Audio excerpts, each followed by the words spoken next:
Nigga kill over a bitch, but let a rat keep his wife. Shit, this record. Do we have Derrick Rose? Yeah, he's right here. If you could come up, sir. I'm right here. Have a seat, if you don't mind. Good morning. This one or the green one? So, sir, I'm Judge Wolf. This is your extradition. I'm going to go over your rights so you can decide whether you want to waive extradition or not.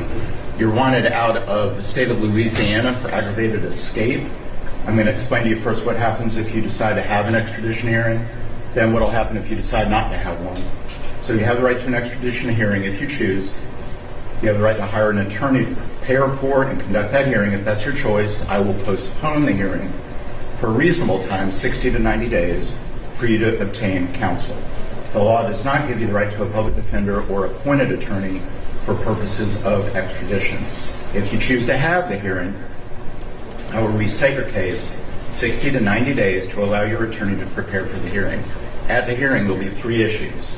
Are you the person named in the warrant? Did the governor of Louisiana sign the warrant? And what you're charged with in Louisiana, is that a crime in that state?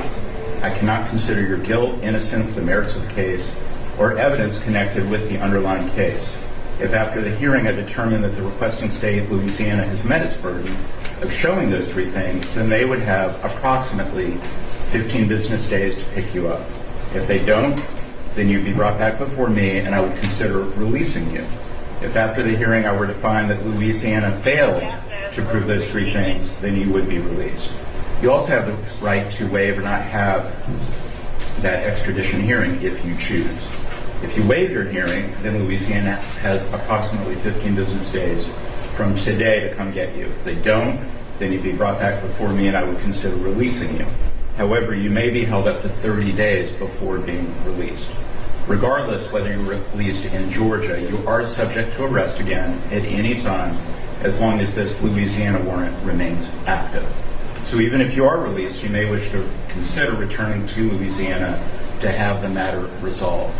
Also, the media is here. I want to let you know they filed the appropriate paperwork. It's called Rule 11, and that was signed by one of our judges, our chief judge, and so they are here as well. You also have the right to remain silent. So let me just ask, though, do you have any questions about your extradition rights? No. And do you want to challenge extradition, or do you want to return to Louisiana? I want to return where I'm from. You want to go back to Louisiana? Yeah. Okay. So I do find you freely, voluntarily, and knowingly are waiving your extradition rights. I'm going to sign the paperwork, and that's all we're going to do here today. Thank you, sir.